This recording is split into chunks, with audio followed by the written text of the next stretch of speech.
Hello everyone, welcome to a new video. Welcome back to the channel. In case you're new here, my name is Roxanne, also known as Bye Bun. I'm a mixed media artist, illustrator, and maker of things. We are continuing on now in our toned paper sketchbook. This is slowly becoming a bit of a series, which I had not intended originally, but here we are. This is now the third installment of working in this sketchbook. I will put links down below in case you missed the other two. But I've been using oh God, what is the challenge? I've completely already forgotten what it is. It's the 30 days of sketchbook joy challenge of sorts. I've put the artist link and the challenge down below. It's been a minute since I have filmed this. So future Bun coming in and adding this voiceover, I'm really having to jog my memory a bit here. But I'm using that challenge, again, link down below, to kind of break in this new sketchbook, experiment with some materials, and really just trying to have just some really loose, carefree art making happening here, which is definitely going on here with the prompt fast fish. That's what this is. Fun fact, I actually hate drawing fish. I don't know what it is. It's just not a thing that brings me, it doesn't bring me a lot of sketchbook joy, I can tell you that, but I went along with it anyways. And I really leaned into the fast fish portion of it in just trying to draw something as quickly as possible. And one of the best ways to do that is just with some watercolor or some white gouache. That is what that is. I believe it's some Winsor Newton gouache that I keep in my watercolor palette, which I do get a lot of questions on. That big palette that you saw me open up there in the beginning. That is a custom palette that I have slowly built over time. It's not something you can just buy kind of outright. I do get a lot of questions about it though, so just letting you know. That is a totally custom palette that I have put together. Moving right along, this is Draw Your Day. This particular day it was very, very rainy outside. I am not one to draw my day or journal my day. I know a lot of people really do that, and sometimes it looks really cool. I'm not one of those people, so I didn't really feel like drawing my day out. So instead, I just was like, you know what? It's rainy. Let's do a bunch of raindrops and fill in the background, and I think it will look cool. Paired with the fish as well, because it kind of looks like the fish is in water, or I don't know. It goes well together here. What also goes well are these Artex acrylic markers on this paper. My goodness. Now, not every color looks, not every color is a hit. But this light blue, you'll see there's a couple other ones that I kind of return back to a lot while working in this, work so well. And they're so opaque and so lovely to use on this paper. So highly, highly recommend. This next part here, you can see that originally I thought, oh, I'll take a colored pencil and I'll fill in the entire negative space with colored pencil. I got burned out on this idea so quickly and then was like, you know what? I'll just scribble a little bit in the background and then I'll just outline the raindrops instead and call it a day. So I really, let go of that idea pretty quickly once I saw how much time it was actually going to take. And I think that's the thing, working in this, because I am in such an experimental sort of mindset, I really want to be quick with it. I don't want to spend a lot of time making perfect illustrations and renderings of things. That by no means is what the purpose of this sketchbook is, which is just me experimenting with my supplies that I already have. And that's the thing that's kind of fun, is that working on toned paper has really thrown not like a wrench in my usual process, but it's forced me to have to really rethink my supplies and reach for things that maybe I don't normally grab. Or again, even with these markers, I use these markers a lot in my other sort of stuff and illustrations, but it causes me to kind of pick specific ones or reach for colors that I wouldn't normally kind of be reaching for. And it just makes it really fun. It's just been a really fun way to kind of shake up my creative process, certainly shake up my sketchbooking process a bit. And I've just really been kind of enjoying it. Colored pencil feels great on this paper, by the way. Big fan of that. So that ended up being kind of scribbly and all over the place, but it worked. It fit the bill. Dante has now cruised into my studio. So if you hear snorting or sniffing, that's what's going on. Next up, the prompt was panel page, which I was like, I wasn't quite sure how to interpret this. I was like, panel page, what does this mean? Like a comic, I don't know. I was thinking comic strips for some reason. So initially I was like, do I make a comic of some sort? I don't know. And then I just thought, you know what? Let me just draw some boxes. I don't have illustrations in the boxes.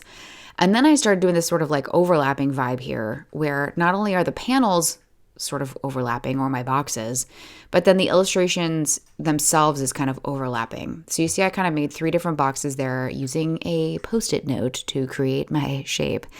And the sort of larger rectangular center one I thought would be kind of the one that kind of overlaps on top of the other panels. I will say I absolutely loved how this turned out. I don't know if it was because I kind of entered more serious illustration mode.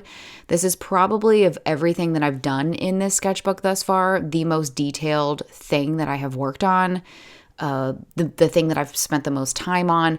So obviously it had a really nice payoff. By this point, however, I kind of knew what supplies worked really well on this paper and what kind of color combinations I liked. So I really just leaned into my favorites a lot for this, especially for the outlining.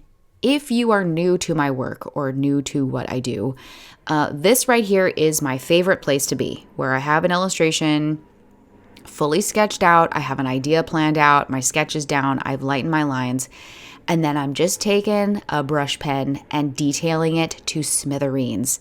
This is my happy place. I could sit and do this for literally hours.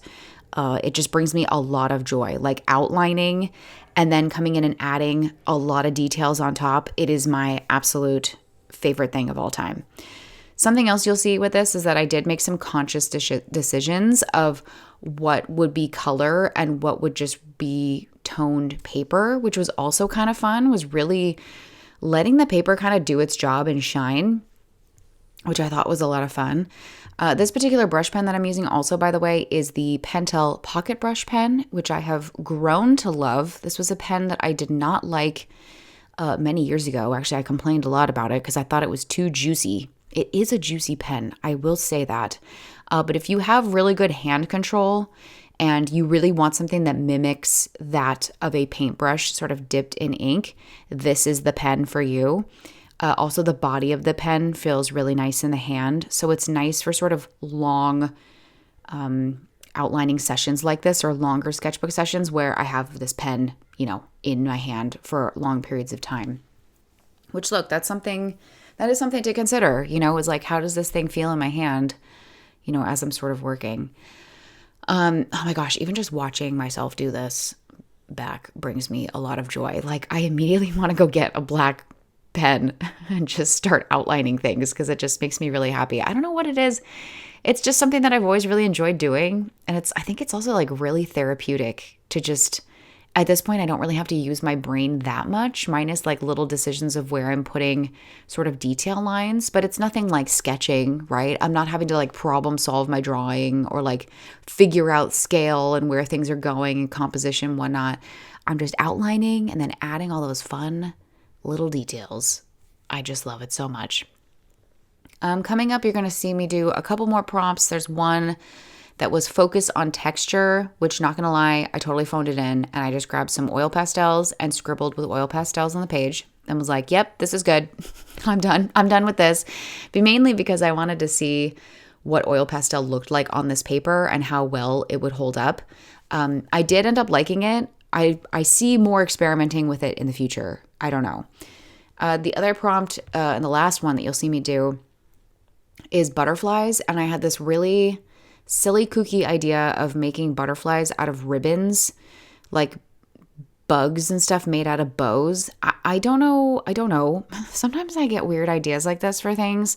Sometimes they really pay off. Other times they don't, where I have weird objects that I've turned into things. I'm thinking of like my Ouija moth sticker like ages ago, where I took Ouija planchettes and made them into like a butterfly moth thing. That was very successful. You'll see in this one, I don't think it's as successful. So much so that I did a couple of like ribbon bugs. And again, it's coming up. You'll see in a little bit here. I did some ribbon bugs. And then I was just like, let me just draw some regular butterfly wings, because I don't know how I feel about this whole bow bug business going on here. Wow, that's a fun alliteration. Wow. But you'll also see on that page with the bow bugs, the butterfly wings that I did like, and I kind of go around and I outline, not outline, like I put a box around them. That's something that I do in my sketchbooks as like a note to future self, like, hey, I like what I did here. Come back and lift this out and put it onto a different page and do something else with it, or expand on this idea. So that's something I do a lot in my sketchbooks because, you know, again, sometimes it's just a space for play. So sometimes I do take the time to sort of come up with these weird ideas, dabble with them. Sometimes they're successful, sometimes they're not. Sometimes it's the hint of a future thing. And that's where like I'll circle it, I'll put a box around it and just like make a note to self so that when I'm flipping through of like, when I come to sit down in the future, I will flip through my sketchbook and be like, oh yeah, let me expand on this. Okay, let me start here. And it gives me sort of starting places to work in the future, and it's really fun. Here's the bug bow page happening here. I don't know. Maybe I just need to take this idea and apply it into something else. I'm not entirely sure, but you're definitely seeing me like brainstorm, work some things out. And again, this is just one of those weird things where like I have the idea in my head, but I'm not quite sure how to execute it or if this is the right way to go about doing it, but I'm just going to kind of dump it into my sketchbook anyways. That's what's going on here. Anywho, all that said, I'm going to let the rest of this video sort of play out for you. There is some real-time page flip at the end, so you can kind of see like a little bit of a recap of everything that I did in this particular video. I don't believe I'm continuing on with the challenge. Again, I mainly was just using this as a means of breaking in this sketchbook and sort of like having a springboard for some things. But I do feel like I'm in this sketchbook enough now that I may start to kind of do my own thing. How much of that I will film in the future for you guys here, I don't entirely know, because there's 1,000 things that I'm working on, literally 1,000 things. So that said, be sure you're subscribed so you see all the upcoming videos. I have been posting 2 videos a week here on the challenge. If you made it to the end of this video, why don't you go ahead and leave a little butterfly for me, or a bow and a butterfly in the comments down below so I know that you made it to the end and you are a real one. Again, consider subscribing if you're new here. Like this video if you liked it, and I will see you all in the next one. Bye!